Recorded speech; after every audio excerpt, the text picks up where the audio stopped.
নমস্কার বন্ধুরা, অরিন্দমের সাথে কিছুক্ষণে আপনাদের সকলকে স্বাগত জানাচ্ছি। আজকে আমরা শুরু করতে যাচ্ছি প্রখ্যাত সাহিত্যিক শীর্ষেন্দু মুখোপাধ্যায়ের একটি সুন্দর কিশোর উপন্যাস ঝিলের ধারে বাড়ি। আজকে এর প্রথম পর্ব। গল্পপাঠ ভালো লাগলে শ্রোতা বন্ধুদের কাছে অনুরোধ রইল লাইক দেবার এবং শেয়ার করবার। যারা এখনো সাবস্ক্রাইব করেননি তারা দয়া করে সাবস্ক্রাইব করুন। তাহলে এবার আমরা মূল গল্প শুরু করতে যাচ্ছি। মূল গল্পর নাম ঝিলের ধারে বাড়ি, শীর্ষেন্দু মুখোপাধ্যায়, প্রথম পর্ব। সদাশিববাবু সকালবেলায় তার পূর্ব দিকের বারান্দায় শীতের রোদে বসে 5 রকম তেতো পাতার 1 কাপ রস আস্তে আস্তে তাড়িয়ে তাড়িয়ে খাচ্ছিলেন। এ হলো পঞ্চতিক্ত, ভারী উপকারী। সামনে বেতের টেবিলে গতকালকের 3খানা খবরের কাগজ, 1খানা পঞ্জিকা, ডায়েরি আর কলম। আজ বন্দুক পরিষ্কার করবার দিন, তাই বচন পাশে আর একটা কাঠের টেবিলে 3খানা ভারী বন্দুক, বন্দুকের তেল, শিক, ন্যাকড়া সব সাজিয়ে রেখে গেছে। রসটা শেষ করেই সদাশিববাবু খবরের কাগজে চোখ বোলাবেন। তারপর পঞ্জিকা খুলে আজকের তিথি নক্ষত্র ভালো করে ঝালিয়ে নেবেন। ডায়েরিতে কাল রাতে যা লিখেছেন তার উপর একটু সংশোধন করবেন। তারপর বন্দুক পরিষ্কার করতে বসবেন। এক এক দিন এক এক রকমের কাজ থাকে। কোনোদিন বন্দুক পরিষ্কার করা, কোনোদিন 11টা দেওয়াল ঘড়িতে দম দেওয়া, কোনোদিন পুরনো জিনিসপত্র রোদে বার করে ঝাড়পোছ করা, কোনোদিন চিঠি লেখা ইত্যাদি। চারদিকে প্রায় 20 বিঘে জমি আর বাগান দিয়ে ঘেরা সদাশিববাবুর বাড়িটা খুবই বিশাল। এ বাড়িতে যে কতগুলো ঘর আছে তার হিসেব সদাশিববাবুরও ভালো করে জানা নেই। শোনা যায় তার পূর্বপুরুষেরা ডাকাত ছিলেন। ডাকাতি করে ধন সঞ্চয়ের পর জমিদারি কিনে ব্রিটিশ আমলে রাজা উপাধি পেয়েছিলেন। এ বাড়িতে আগে কালী পুজোয় নরবলি দেওয়া হতো। সদাশিববাবুর পূর্বপুরুষদের মধ্যে কেউ কেউ তান্ত্রিক ছিলেন এবং একজন সব সাধনায় সিদ্ধি লাভ করে অনেক অলৌকিক কাণ্ড কারখানাও করতেন। কুলপঞ্জিকায় এইসব ঘটনার কিছু কিছু হদিশ সদাশিববাবু পেয়েছেন, তবে এখন সবই ইতিহাস। সদাশিববাবুর একটি মাত্র ছেলে। সেই ছেলে কলকাতায় বেশ বড় চাকরি করে। নাম রামশিব। রামশিবের এক ছেলে আর এক মেয়ে। মেয়ে অনন্যার বয়স বছর 15, ছেলে বিল্লশিবের বছর 10 বয়স। দুজনেই কলকাতার নামজাদা ইংরেজি স্কুলে পড়ে। তারা দাদুর বেজায় ভক্ত এবং বেজায় বন্ধুও। সপ্তাহে শনি রোববার এসে দাদুর কাছে থেকে যায়। অনেক সময় রামশিব নিজেই মোটর চালিয়ে নিয়ে আসে, নয়তো ড্রাইভার ভুজঙ্গই আনে। সারা সপ্তাহ সদাশিব নাতি ও নাতনির জন্য অপেক্ষা করেন। সদাশিবের স্ত্রী এখনো বেশ শক্তপোক্তই আছেন সদাশিবের মতোই। সারাদিন নানা রকম কাজকর্ম নিয়ে ব্যস্ত থাকেন। এই রাঁধছেন, এই ডালের বড়ি দিচ্ছেন, এই নাড়ু পাকাচ্ছেন, এই আচার বানাচ্ছেন। সপ্তাহান্তে নাতি নাতনি এসে খাবে বলে হরেক রকম খাবার বানিয়ে রাখেন। সদাশিব তার টিকির নাগালও পান না সারাদিন। তবে সদাশিবের আছে বচন মণ্ডল, সব কাজের কাজই। সেই বচন মণ্ডলী হঠাৎ এসে উদয় হলো। এবার খুব সাংঘাতিক রকমের শীত পড়েছে বলে সদাশিববাবুর পুরনো কাশ্মীরি একখানা ফুল হাতা সোয়েটার বচনকে দেয়া হয়েছে। বচন সাইজে সদাশিবের অর্ধেক। সেই ঢলঢলে সোয়েটার হাতা টাতা গুটিয়ে মাথায় একটা মিলিটারি টুপি চাপিয়ে যা একখানা সং সেজেছে, তাতে দিন দুপুরে দেখলেও লোকে আঁতকে ওঠে। বচনমণ্ডল বয়সে ছোকরা, তবে হাবভাব বিচক্ষণ বৃদ্ধেদের মতোই। মুখে বড় একটা হাসি নেই, বরং দুশ্চিন্তার ছাপ আছে। বচন উদয় হয়ে বলল, আগে 3 জন বাবু দেখা করতে এসেছেন। শীতের এই সকালে, এই সবে 6:15, এর মধ্যে কারা এলো? সদাশিব জিজ্ঞেস করলেন, কারা রে? এখানকার লোক নয়, বাইরে মোটর গাড়ি নিয়ে এসেছেন। পেল্লায় মোটর, ঢুকতে দিইনি বলে আগ করেছেন খুব। ঢুকতে দিসনি কেন? সঙ্গে যে পেল্লায় এক রাগী কুকুর, বাগানে খরগোশ ছাড়া আছে, বেড়াল ছানারা বাইরে রোদ পোয়াচ্ছে, রহিম শেখের মুরগিরা দানা খাচ্ছে, হরিণ চড়ছে, আমাদের তিন ঠ্যাঙে ভুলুও আছে, কাকে কামড়ায় কে জানে। সদাশিব ভ্রু কুঁচকে বললেন, তা বাবুরা সাত সকালে কুকুর নিয়ে এলেন কেন? তা যাগ্গে, কি চায় জিজ্ঞেস করেছিস? করেছি, তবে তারা জবাব দিতে চাইছেন না, কটমাট করে তাকাচ্ছেন। বটে, মতলব নাকি? খারাপ হতে পারে, ভালো হতে পারে। তা বাবুদের বলগে কুকুর গাড়িতে রেখে এবং গাড়িটা বাইরে রেখে পায়ে হেঁটে আসতে। আই বলি গিয়ে। বচন চলে গেল। সদাশিববাবু ভ্রু কুঁচকেই রইলেন।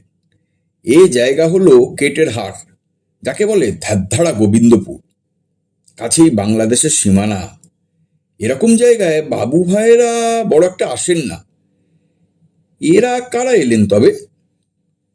পঞ্চতিক্তের গেলাসখানি খালি করে রেখে দিলেন সদাশিববাবু। তারপর খবরের কাগজ তুলে নিলেন। এখান থেকে ফটক অব্দি অনেকখানি পথ, বাবু ভাইদের হেঁটে আসতে সময় লাগবে। বেশ কিছুক্ষণ বাদে হঠাৎ তিন ঠ্যাঙে ভুলুর চেঁচানিতে সদাশিববাবু বুঝলেন বাবু ভাইয়েরা আসছেন। ভুলুর মাত্র তিনটে ঠ্যাং হলে কি হয়, গলায় 10টা কুকুরের জোর। তিন ঠ্যাঙে নেচে নেচে সে যে কোনো আগন্তুককেই বকাঝকা করতে ছাড়ে না। সদাশিববাবু খবরের কাগজখানা নামিয়ে রাখলেন।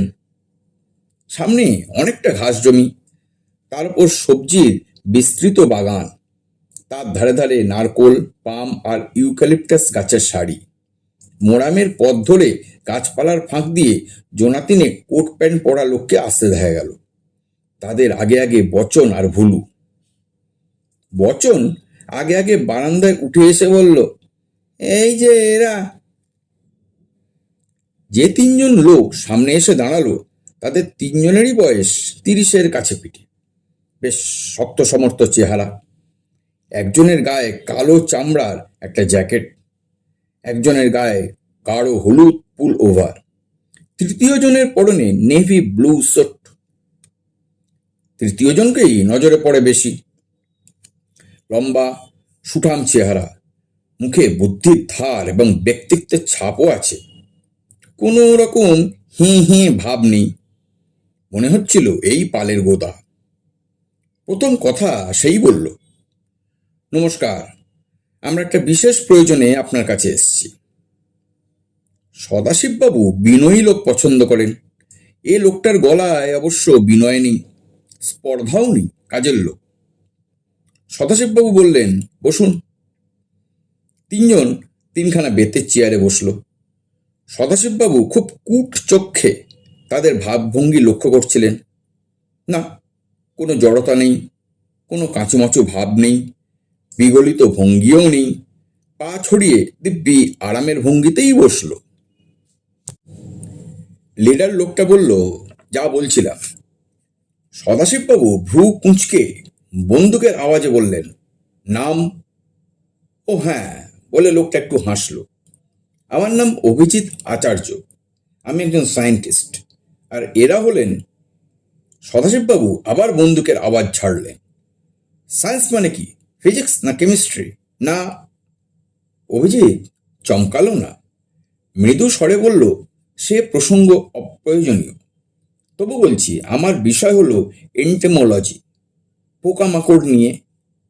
সদাশিববাবু মাথা নেড়ে বললেন, জানি। এরা কারা? এরা আমার সহকর্মী সুহাস দাস আর সুদর্শন বসু। এবার প্রয়োজনটার কথা বলুন। অভিজিৎ দুই সঙ্গীর দিকে এক পলক তাকিয়ে নিয়ে সদাশিববাবুর দিকে চেয়ে বলল, বড় ঝিলের ধারে আপনার একটা বাড়ি আছে, সেই বাড়িটা আমরা কিছুদিনের জন্য ভাড়া নিতে চাই। সদাশিববাবু খুবই অবাক হলেন, বললেন, ঝিলের ধারে বাড়ি ভাড়া নেবেন? বলেন কি? আসলে আমরা একটু রিসার্চ করতে চাই, একটা ভালো স্পট বহুদিন ধরে খুঁজে বেড়াচ্ছি, এরকম সুটেবল স্পট আর দেখিনি। সদাশিববাবুর টাকার অভাব নেই। পৈতৃক সম্পত্তির সূত্রে তার জমানো টাকা বিস্তর। বিষয় সম্পত্তিও বড় কম নেই। তিনি জীবনে বাড়িতে ভাড়াটে বসাননি। সুতরাং মাথা নেড়ে তিনি বললেন, ভাড়াটারা আমি কাউকে দিই না, ওসব হবে না। তবে রিসার্চের কাজ হলে 2-4 দিন আপনারা এমনিতেই এসে থাকতে পারেন। অভিজিৎ চেয়ারটা একটু সামনে টেনে আনলো, তারপর বলল, রিসার্চের কাজ তো 2-1 দিনে কিছুই হয় না, মাসের পর মাস লেগে যায়। আরও একটা কথা হলো, কাজটা একটু অ্যাডভান্স স্টেজের আর খুবই গোপনীয়। সেই জন্যে আমরা এরকম একটা রিমোট জায়গা খুঁজে বের করেছি। এ কাজে একটা খুব বড় সংস্থা আমাদের টাকা দিচ্ছে, ভাড়াটাও তারাই দেবে। সদাশিববাবু এক দৃষ্টে লোকটার দিকে চেয়েছিলেন, বললেন, কাজটা অ্যাডভান্স স্টেজে এবং গোপনীয়। কিরকম কাজ তা বলতে কি বাধা আছে? অভিজিৎ একটু ভাবল, তারপর বলল, শুধু বাধা নয়, বিপদও আছে। সদাশিববাবুর ভ্রু ওপরে উঠে গেল। তিনি তীক্ষ্ণ চোখে আগন্তুককে লক্ষ্য করে বললেন, বিপদ? রিসার্চ ওয়ার্কে আবার বিপদ কিসে? অভিজিৎ নিজের 2 সঙ্গীর দিকে একটা গোপন অর্থপূর্ণ দৃষ্টি বিনিময় করে নিয়ে বলল, সব কথা আপনাকে খুলে বলতে পারছি না বলে আমায় মাফ করবেন, কিন্তু এটুকু বলতে পারি, আমাদের কাজে যদি আমরা সফল হই তবে দেশের উপকার হবে। সদাশিববাবু একটু হাসলেন, তারপর বললেন, আমার বয়স কত জানেন? জানি, 77। আপনি 6 ফুট 1 ইঞ্চি লম্বা, ওজন 82 কেজি। আপনি ইংরেজিতে অনার্স আর এমএতে ফার্স্ট ক্লাস পেয়েছিলেন। একসময় আপনি দুর্দান্ত স্পোর্টসম্যান ছিলেন। টেনিসে ছিলেন ইন্ডিয়া নাম্বার 3, ফ্রি রাইফেল শুটিংয়ে ছিলেন ন্যাশনাল চ্যাম্পিয়ন, ভালো ক্লাসিক্যাল গান গাইতে পারতেন, শিকারী ছিলেন। আরও বলতে হবে কি? সদাশিব এতই অবাক হয়ে গেলেন যে কয়েক সেকেন্ড তার মুখে কোনো কথাই এলো না। তারপর সোজা হয়ে তিনি বললেন, দাঁড়াও দাঁড়াও ছোকরা, তুমি তো ডেঞ্জারাস লোক হে। হ্যাঁ, এত খবর তোমাকে দিল কে? অভিজিৎ মৃদু মৃদু হাসছিল। আপনার সম্পর্কে যা কিছু জানি সেগুলো সবই লোকের মুখে শোনা, আর লোকেরা শুনেছে আপনারই মুখে। তার মানে? সদাশিববাবু, বয়স হলে মানুষ তার অতীতের কথা লোককে বলতে ভালোবাসে। আপনিও তার ব্যতিক্রম নন। এই কেটরহাটের লোকেরা আপনার সেই স্মৃতি কথা শুনে মুখস্থ করে ফেলেছে, আর আমরা বাড়িটার খুঁজে এসে আপনার সম্পর্কে অনেক কথা তাদের মুখ থেকেই শুনেছি। সদাশিববাবু একটা স্বস্তির শ্বাস ছেড়ে বললেন, তাই বলো। আমি ভাবলাম বুঝি তোমরা আমার পেছনে গোয়েন্দা লাগিয়েছ। সদাশিববাবু নিজেও টের পাননি কখন তিনি অভিজিৎকে আপনি থেকে তুমি বলে সম্বোধন করতে শুরু করেছেন। অভিজিৎ মাথা নেড়ে বলল, না, গোয়েন্দা লাগানোর কোনো প্রয়োজন নেই, কিন্তু বয়সের কথাটা কেন বলছিলেন তা বুঝতে পারি। সদাশিববাবু গম্ভীর হয়ে বললেন, বয়সের কথাটা বলছিলাম তোমাদের লম্বা চওড়া কথা শুনে। বাঙালিরা হচ্ছে ভেতো, নিয়েতো আর তেঁতো। তাদের দিয়ে কোনো বড় কাজ হওয়ার কোনো আশাই নেই। তা তোমরা এমন কি সাংঘাতিক কাজ করছো হে বাপু, যাতে দেশের উপকার হবে, আবার তাতে নাকি বিপদও আছে, আবার সেটা নাকি টপ সিক্রেট। অভিজিতের মুখটা ম্লান হয়ে গেল। খানিকক্ষণ চুপ থেকে সে বলল, কথাটা আপনি ভুল বলেননি। বাঙালিরা ওই আপনি যা বললেন তাই, ভেতো, গেঁতো আর তেঁতো। তবে আমার শিক্ষাটা হয়েছিল বিদেশে। সেখানে দিনের মধ্যে 18 ঘন্টা খাটতে হয়, তাই আমি পুরোপুরি বাঙালি হয়ে উঠতে পারিনি। দ্বিতীয় কথা হচ্ছে, আমার কাজটা কতদূর সাংঘাতিক তা আমি নিজেও জানি না। এমন হতে পারে সব পরিশ্রমই পণ্ড হয়ে যাবে, কিছুই ঘটবে না। কিন্তু যে কোনো সত্যানুসন্ধানীকে তো এরকম হতাশার মুখোমুখি বারবারই হতে হয়। সদাশিববাবু ছোকরার কথাবার্তা শুনে অখুশি হলেন না। কথাগুলো খুব খারাপ তো বলছে না। তিনি নড়ে চড়ে বসে বললেন, তা বেশ, কাজ করার ইচ্ছে তো খুবই ভালো। বাঙালিরা কিছু করলে আমি খুশিই হব। তাহলে কি আমরা বাড়িটা ভাড়া পাবো?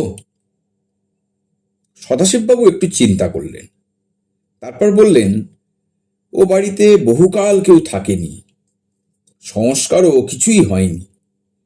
বুড়ো দারোয়ান সিদ্ধিনাথই যা দেখাশোনা করে, তাকে অবশ্য মাইনে দিয়ে পুষতে হয়। আমি বলি কি, আমাকে ভাড়া দিতে হবে না। তোমরা যে কমাস থাকবে সিদ্ধিনাথকেই মাসে মাসে 400 টাকা করে দিয়ে দিও। অভিজিৎ মাথা নেড়ে বলল, আমরা রাজি। আর সাফসুতরো যা করবার তা তোমাদেরকেই করিয়ে নিতে হবে। অভিজিৎ খুব বিনীতভাবে বলল, যে আঙ্কে, তবে আমরা বাড়িতে ইলেকট্রিক ফেন্স লাগাবো, জেনারেটর বসাবো, ঘরগুলোতে কিছু যন্ত্রপাতিও বসাতে হবে। আপনার অনুমতি চাই। ঠিক আছে, যা করবার করো। আর মাঝে মাঝে এসে একটু দেখা করে যেও, কেমন কাজকর্ম হচ্ছে বলো। কোনো অসুবিধে হলে তাও জানিও। আগেই কিন্তু বলেছি, ও বাড়িতে কিন্তু সাপ খুব থাকতে পারে। আর সিদ্ধিনাথ নাকি প্রায় ভূত দেখে। এবার তিনজন চাপা হাসি হাসল। চা খেয়ে অতিথিরা বিদায় নিল। সদাশিব বন্দুক পরিষ্কার করতে বসলেন। বসে ভাবতে লাগলেন, কাজটা ঠিক হলো কিনা। ডাকাতে ঝিলের 3 পাশে যে নিবিড় জঙ্গল আর ফুসফুসে কাদা, তাতে জায়গাটা মানুষের পক্ষে প্রায় অগম্য। দিনের বেলাতেই জঙ্গলের মধ্যে অন্ধকার ঘনিয়ে থাকে। ঝিলের জলেও বিস্তর আগাছা আর কচুরিপানা জন্মেছে। বহুদিন এই দূষিত জল কেউ ব্যবহার করেনি, এমনকি স্নান করতে বা মাছ ধরতেও কেউ আসে না। ঝিলের দক্ষিণ ধারে একখানা পুরনো বড় বাড়ি। বাড়িটার জীর্ণদশা বাইরে থেকেই বোঝা যায়। সিদ্ধিনাথ দিন রাত শুনতে পায় বাড়িটার ভেতরে ঝুরঝুর করে চুনবালি খসে পড়ছে। মেঝে গর্ত বানাচ্ছে ইঁদুর, আরশোলা, উঁইপোকা, ঘুন, বিছে, তক্ষক, কি নেই বাড়িটাতে। আর যারা আছেন তাদের কথা ভাবলেও গায়ে কাঁটা দেয়। রাতের বেলায় কত রকম শব্দ হয় বাড়িটার মধ্যে, কত খোনা গলার গান, হাসি শুনতে পাওয়া যায়। সিদ্ধিনাথ আউট হাউসে তখন নিজে ছোট্ট ঘরখানার মধ্যে কাঠ হয়ে থাকে। সিদ্ধিনাথ আগে রোজ ঝাড়পোঁছ করত, আজকাল হাল ছেড়ে দিয়েছে। সপ্তাহে একদিন করে সে বাড়িটা ঝাড়পোঁছ করে বটে, কিন্তু বুঝতে পারে নড়বড়ে বাড়িটার আয়ু আর বেশি দিন নেই, হঠাৎ ধসে পড়ে যাবে। বাড়িটার পেছন দিকে বাঁধানো ঘাটের সিঁড়ি নেমে গেছে ঝিলের জলে। সিঁড়ির অবস্থা অবশ্য খুবই করুণ। মস্ত মস্ত ফাটল হাঁ করে আছে, তার মধ্যে কচ্ছপেরা ডিম পেড়ে যায়, ঢেঁড়া সাপ আস্তানা গাড়ে, পোকা মাকড় বাসা বেঁধে থাকে, কোথাও কোথাও শান ফাটিয়ে উদ্ভিদ উঠেছে। সিদ্ধিনাথই একমাত্র লোক যে ঝিলের জল ব্যবহার করে। এই জলে সিদ্ধিনাথ কাপড় কাচে, বাসন মাজে, স্নান করে, তার অসুখ করে না। গত 40 বছর ধরে সদাশিববাবুর এই বাড়িখানায় সে পাহারাদারের চাকরি করছে। এই 40 বছর ধরে প্রায় প্রতিদিনই সে ঘাটের সিঁড়ি কতদূর নেমে গেছে তা ডুব দিয়ে দেখার চেষ্টা করেছে। তার কারণ, কিংবদন্তি হলো, এই সিঁড়ির শেষে ঝিলের একবারে তলায় কোনো গহীন রাজ্যে একখানা মন্দির আছে। সেখানে ভারী জাগ্রত এক দেবতা আছেন। যে একবার সেখানে পৌঁছতে পারবে তার আর ভাবনা নেই। দুনিয়া জয় করে নেওয়া তার কাছে আর কিছুই নয়। সিদ্ধিনাথ বহুদিনের চেষ্টায় এ পর্যন্ত জলের তলায় 60টা সিঁড়ি অবধি যেতে পেরেছে। তারও তলায় সিঁড়ি আরো বহুদূর নেমে গেছে। কোনো মানুষের পক্ষে ততদূর নেমে যাওয়া সম্ভব নয়।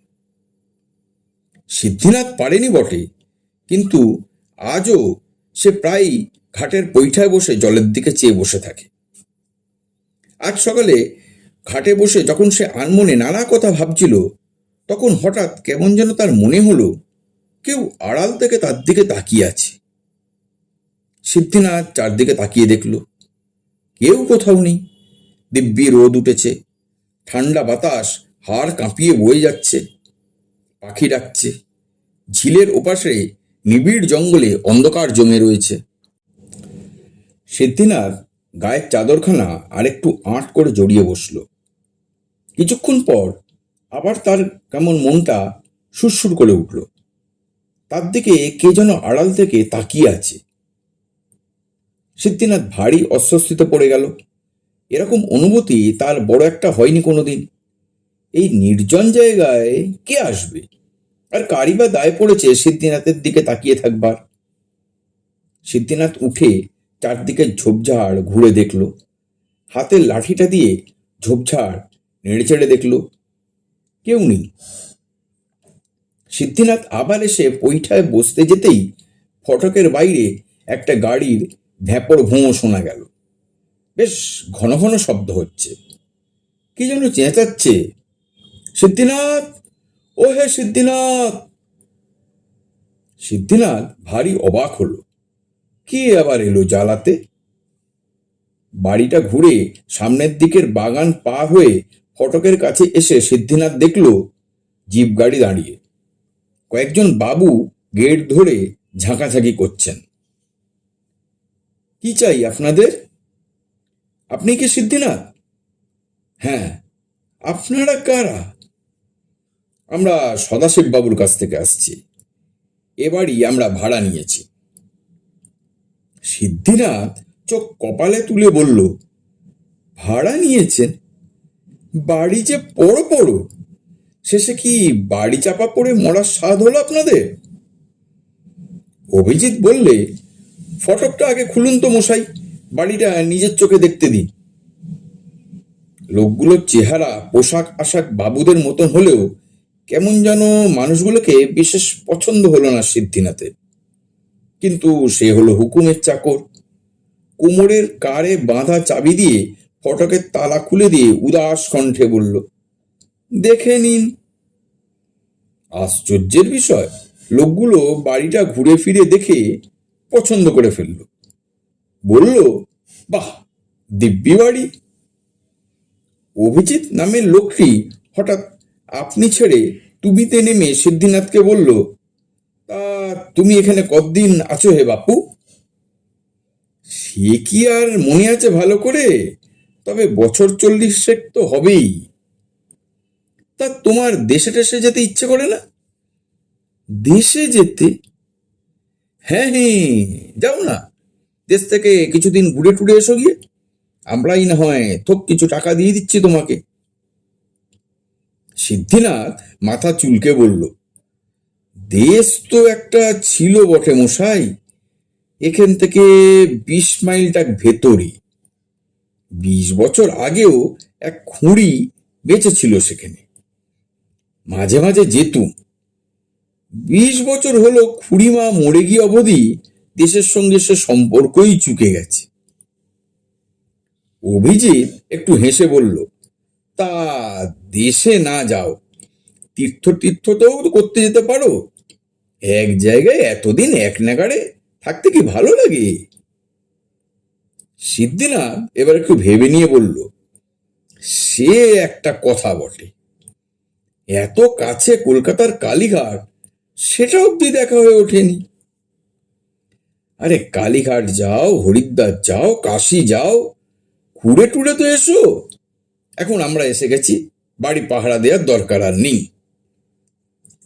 কথাটা মন্দ বলেননি। আচ্ছা, বাবুকে বলে দেখি। অভিজিৎ মোলায়েম গলায় বলল, তার দরকারটা কি? মাইনে তো তোমাকে আমরাই দেব, সুতরাং আমরাই এখন তোমার বাবু। আমরা যখন তোমাকে ছুটি দিচ্ছি, তখন তাহলে তোমার আর ভাবনাটাই বা কি? সিদ্ধিনাথ মাথা নেড়ে বলল, যে আজ্ঞে। তা আপনারা কবে বাড়ির দখল নিচ্ছেন? আজই। আমাদের সঙ্গে কিছু জিনিসপত্র আর যন্ত্রপাতি আছে, সেগুলো এবেলায় চলে আসবে। তুমি একটু ঝাঁটপাট দিয়ে দাও তো ঘরগুলো। সিদ্ধিনাথ মিনমিন করে বলল, বাড়ির অবস্থা কিন্তু ভালো নয় গো বাবুরা। কোন দিন যে হুড়মুড় করে ভেঙে পড়বে তার কিছু ঠিক নেই। কিন্তু তার কথার অবশ্য কেউ কানই দিল না। বাবুরা যে অন্য ধাঁচে তা বুঝে নিতে বেশি সময় লাগলো না সিদ্ধিনাথে। এরা সব শহরগঞ্জের লোক, মেলা লেখাপড়া করেছে, চটাস পটাস করে ইংরেজি বলে। এরা নিশ্চয়ই ভূত প্রেত মানে না, ভগবানকেও মানে কিনা সন্দেহ। আর আশ্চর্যের ব্যাপার হলো, ভূতেরাও কখনো ভুলে এইসব বাবুদের কাছে ঘেঁষেন না। সুতরাং এদের কাছে এই বাড়ির ভূত বৃত্তান্ত বলে কোনো লাভ নেই। সিদ্ধিনাথ ঘরদোর ভালো করে ঝাঁটপাট দিয়ে ঝুল ঝেড়ে দিল। বাগানটায় বড্ড জঙ্গল হয়েছে। আগে সিদ্ধিনাথ গাছ টাছ লাগাতো, আগাছা তুলে ফেলতো। আজকাল আর পণ্ডশ্রম করতে ইচ্ছে যায় না, ফলে বাগানটা একবারই জংলা গাছে ভরে গেছে। কোদাল কুড়ুল কাঁচি নিয়ে সিদ্ধিনাথ বাগানটা পরিষ্কার করতে উদ্যোগ করছিল। বাবুরা ধেয়ে এলো হাঁ হাঁ করে। অভিজিৎ বলল, খবরদারও কাজ করো না, আগাছার জন্যই এ বাড়িটা আমরা ভাড়া নিয়েছি। আগাছায় কার কি কাজ তা জানে না সিদ্ধিনাথ, তবে পরিশ্রম বেঁচে যাওয়ায় খুশি হলো সে। কিন্তু ভুতুরে জংলা বাড়ি ভাড়া নিয়ে শহরের বাবুরা কি করতে চায় তা তার মাথায় কিছুতেই সেঁধল না। তাকে দেশে যেতে বলছে, তীর্থ করতে যাওয়ার পরামর্শ দিচ্ছে। এটাও তেমন সুবিধে ঠেকছে না সিদ্ধিনাথের। তাকে সরিয়ে দিতে চাইছে কি? সদাশিব কর্তার বুদ্ধি বিবেচনার ওপর তেমন ভরসা নেই সিদ্ধিনাথের। নামে যেমন সদাশিব, কাজেও তেমনি বোম বলে না। দুটো মন রাখা কথা বললেই একবারে গোলে জল হয়ে যায়। তবু কর্তার কানে কথাটা তোলা দরকার। সিদ্ধিনাথ ফর্সা ধুতি আর পিরান পরে, মাথায় একটা পাগড়ি বেঁধে, লাঠি গোছ হাতে নিয়ে বেরিয়ে পড়ল। পথে শ্রীপতির মুদির দোকান। সিদ্ধিনাথ দোকানের বাইরে একটা বেঞ্চে বসে পাগড়ি ন্যাস দিয়ে মুখটা মুছে বলল, ওরে শ্রীপতি, শুনেছিস বৃত্তান্ত? না গো সিদ্ধিনাথ দা, বৃত্তান্তটা কি? ঝিলের বাড়ি ভাড়া হলো রে, একবারে ফিটফাট সব বাবুরা এসে গেল। বলো কি গো? তাই দেখছুলুম বটে, একখানা ঢাকনা খোলা জিপ গাড়ি হাঁকড়ে কারা সব যাতায়াত করছে। তারাই ওদিকে বাড়ি যে কখন মাথার ওপর ভেঙে পড়ে তার কোনো ঠিক নেই। তা ওই ভূতের বাড়িতে কি তিষ্ঠ হতে পারবে? তোমার মতন ডাকাবুকো লোক পারে বলে কি আর সবাই পারে? তে রাত্রির কাটাবার আগেই চোঁচা দৌড় দিয়ে পালাবে, দেখবে। সিদ্ধিনাথ মুখখানা বিকৃত করে বলল, ভূতের কথা আর বলিস না, তাদের আক্কেল দেখলে ঘেন্না হয়। এমনিতে তেনারা রোজ বাড়ির মধ্যে ভূতের নেত্য, ভূতের কীর্তন লাগাবেন, কিন্তু যখনই শহরের বাবু ভাইয়েরা এলো, অমনি সব নতুন বইয়ের মতন চুপ মেরে যান। এই কয়েক বছর আগে কলকাতা থেকে কর্তাবাবুর ছেলের বন্ধুরা সব বেড়াতে এলো, বউ বাচ্চা সব নিয়ে। বনভোজন করলো, কানামাছি খেললো, 2-3 রাত্রি দিব্যি কাটিয়ে দিল। তা কই, তেনারা তো রাও কাড়েননি। শ্রীপতি একটু ভেবে বলল, আসলে কি জানো সিদ্ধিনাথ দা, গেঁয়ো ভূত তো, শহরের লোককে ভয় দেখাতে ঠিক সাহস পায় না। সিদ্ধিনাথ উঠল, যাই রে, কর্তাবাবুর কাছে যেতে হবে। বাজারের মুখে পীতাম্বরের দর্জির দোকানেও খানিক বসলো সিদ্ধিনাথ। গায়ের পিরানটার বোতাম নেই, সেটা খুলে দিয়ে বলল, দুটো বোতাম বসিয়ে দে বাবা। বৃত্তান্তটা শুনেছিস? ঝিলের বাড়িতে যে সব কলকাতার বাবুরা এসে গেল। পীতাম্বর বোতাম বসাতে বসাতে বলল, আরে বুঝবে ঠেলা। সিদ্ধিনাথ উদাস মুখে বলল, মেলা টাকা, জিনিসপত্র তো দেখছি পাহাড় পাহাড়। কি মতলব কে জানে বাবা। পীতাম্বর দাঁতে সুতো কেটে বলল, তোমার ঝিলের তলার সেই মন্দিরের হদিশ পাইনি তো? সিদ্ধিনাথ একটু চমকে উঠে বলল, ভালো কথা মনে করে দিয়েছিস তো। না, এ তো বেশ ভাবনার কথা হলো। পীতাম্বর নিশ্চিত গলায় বলল, আরে ভাববার আর কি আছে? তুমি 40 বছর ধরে চেষ্টা করে যার হদিশ করতে পারোনি, বাবুরা কি আর হুট করে তার খোঁজ পেয়ে যাবে? তা বটে, পাপি তাপিদের কম্যও নয়। তবে এ হলো কিনা ঘোর কলিকাল, উল্টো পুরাণ যাকে বলে। পিরান গায়ে দিয়ে সিদ্ধিনাথ উঠে পড়ল। পথে নবীনের বাড়ি। নবীন লোকটার জন্য সিদ্ধিনাথের ভারী দুঃখ হয়। সদাশিব কর্তার মতন নবীনের পূর্বপুরুষেরাও ডাকাত ছিল। শোনা যায় তাদেরই দাপট ছিল বেশি। অবস্থা ছিল রাজা জমিদারদের মতোই। সেই নবীনের আজ টিকি অব্দি মহাজনের কাছে বাঁধা। অথচ নবীন লোকটা বড় ভালো। দোষের মধ্যে বেড়ানোর নেশা আছে, লোককে খাওয়াতে ভালোবাসে, আর উদ্ভট জিনিস দেখলেই অগ্রপশ্চাৎ বিবেচনা না করে কিনে ফেলে। এই সব করে করে হাতের টাকা সব চলে গেছে। বাড়িটা অব্দি মহাজনের কাছে বিক্রি কবলায় বাঁধা। থাকার মধ্যে নবীনের আছে এক বুড়ি পিসি আর এক পুরনো চাকর মহাদেব। প্রকাণ্ড দোতলা বাড়িটাতে 3টে মোটে প্রাণী। বয়সে নিতান্ত ছোকরা বলে সিদ্ধিনাথ নবীনকে নাম ধরেই ডাকে।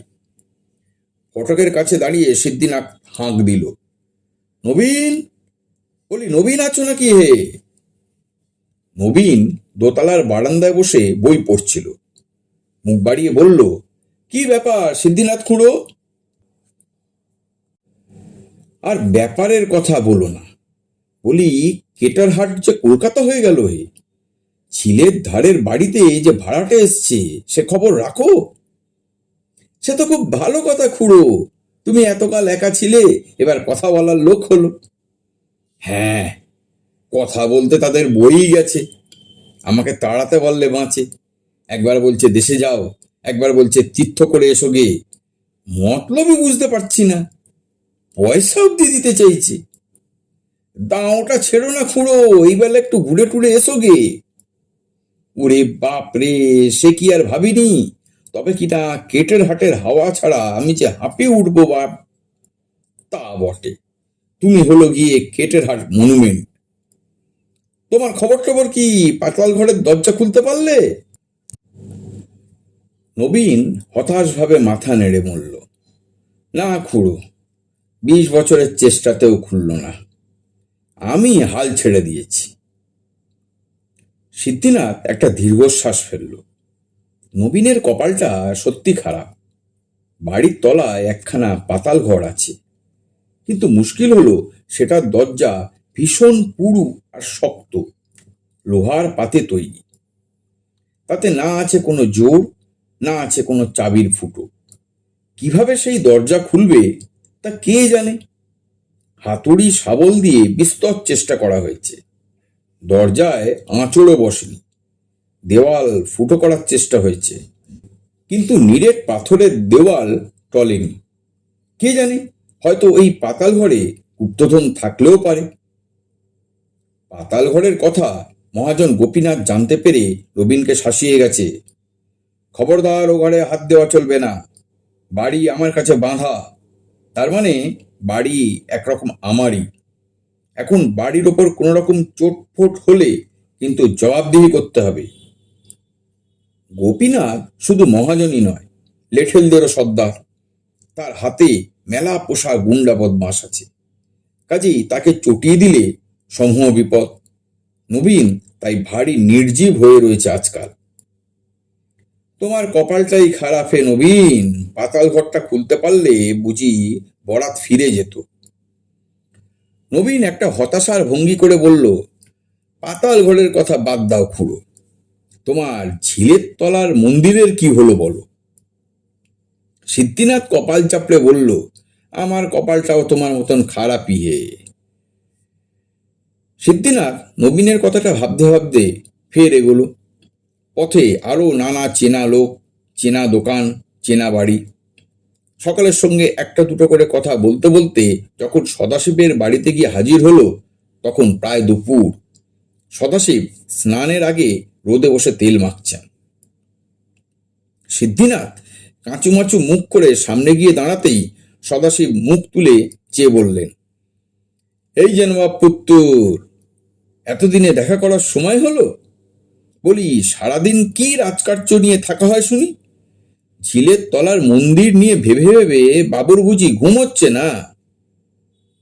সিদ্ধিনাথ মাথা চুলকে বলল, কর্তা বাবু, আপনার তো দয়ার শরীর, সারা জীবন পাপ তাপ কিছুই করেননি, বুড়ো বয়সে কি শেষে নরহত্যার পাপে পড়বেন? সদাশিব হাঁ করে চেয়ে রইলেন কিছুক্ষণ, তারপর বললেন, বটে, নরহত্যার পাপ? সেটা কি করে আমার ঘাড়ে অশ্বাবে রে ধর্মপুত্তুর? সিদ্ধিনাথ যথেষ্ট বিনয়ের সঙ্গেই বলল, আজ্ঞে, ভালো মানুষের ছেলেদের যেসব ঝিলের বাড়িতে থাকতে দিলেন, ওদের অপঘাত তো ঠেকানো যাবে না। বাড়ি পড়ো পড়ো অবস্থা, দেয়াল চাপা পড়ে সবগুলো মরবে যে। তাতে আমার পাপ কেন হবে রে গোমুখ্য? ওরা তো দেখে শুনেই ও বাড়িতে থাকতে চাইছে, মরলে নিজেদের দোষেই মরবে। তা না হয় হলো, কিন্তু আমাকেও যে বিদায় করতে চাইছে, বলছে দেশে যাও, না হয় তীর্থ করে এসো। সে তো ভালো কথাই বলছে, যা না।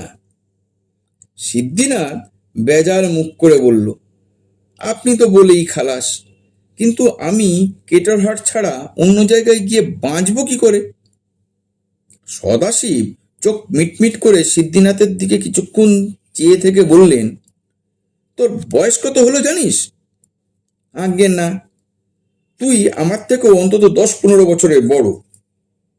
তা হবে, আপনাকে এইটুকু দেখেছি, হিসেব করলে তোর যা বয়স দাঁড়ায় তাতে তো দুবার মরার কথা। তা বটে, অথচ তুই একবারও মরিসনি। তা বটে, তাহলে কেটেরহাটের বাইরে গিয়ে যদি না বাঁচিস, তাহলে এবার দুঃখ কি? আজকের মতন এখানেই শেষ করলাম। এই চ্যানেলের মাধ্যমে আমি আপনাদেরকে নিয়মিত বিভিন্ন স্বাদের বিভিন্ন ধরনের গল্প পড়ে শোনাচ্ছি। গল্প পাঠ ভালো হলে চ্যানেলটা লাইক, শেয়ার ও সাবস্ক্রাইব করুন। প্রত্যেকে ভালো থাকবেন, সুস্থ থাকবেন। পরের পর্বে আবার দেখা হবে। নমস্কার।